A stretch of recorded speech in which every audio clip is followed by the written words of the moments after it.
It is overtime here again at Old Favorite Friday, where we discuss incredible classic beers. And Weihenstephaner here and their Festbier really epitomize what Old Favorite Friday is all about. This is what the oldest brewery in the world is purported to be the oldest brewery in the world, founded way back in 1040. And this Festbier has been around since at least the 1970s, from my research. This is a fest beer, an Oktoberfest beer. This is the beer that comes out around this time of season, Oktoberfest in Germany.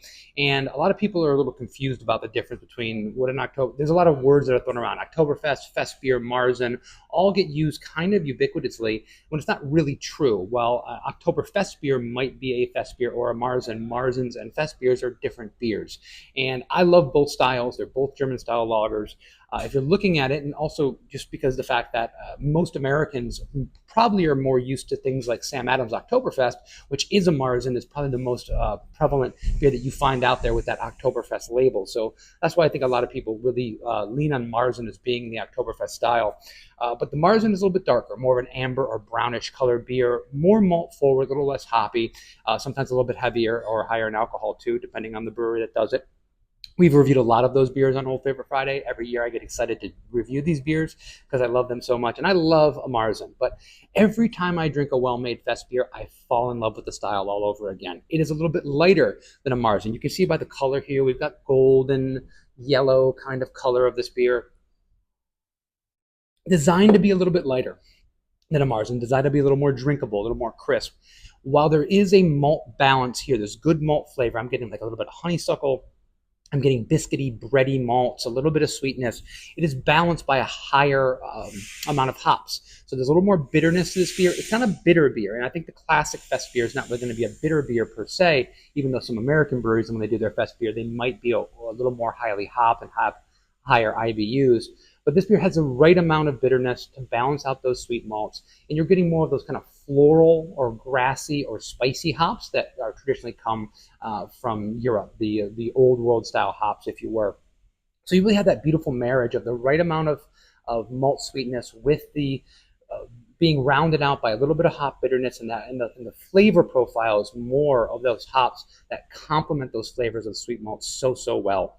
And it's a really, I mean, in some ways, this is a very simple beer. You look at this beer and you're going to say, well, that's just kind of a light American lager.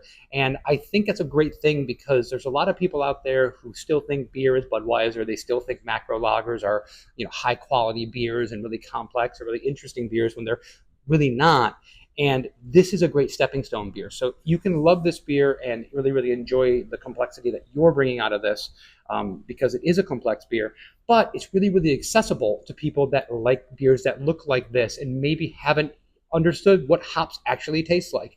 They might have never had, through an American macro lager, understood what malt actually tastes like in a beer, because those beers are so light and they're so thin and they're so simple. This beer kind of packs it all in, and in a really presentable way, and a really easy to digest way for people that are not huge craft beer fans. So I think it's a great beer in that way. It can be a lovely beer for people like myself who have been in the craft beer industry for 15 years and really appreciate great brewing.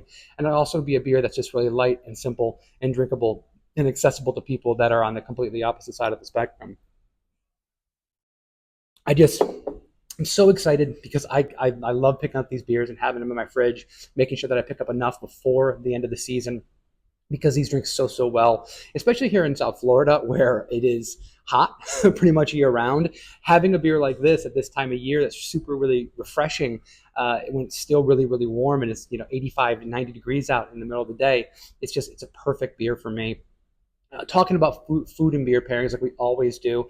This is your classic, hey, we're going to do schnitzel. Hey, we're going to do bratwurst with sauerkraut. This is a beer that's designed for those style of food, so don't get too complicated. You can pair those two things together really well. Because I just looking for different kinds of foods to pair this with than the traditional, I'm thinking chorizo tacos, because I think that the spiciness and the fattiness of that chorizo would go really well with the hop flavors that come out of this, the spicy and the or floral hop flavors, as well as having a little bit of that malt sweetness balancing out some of that spice.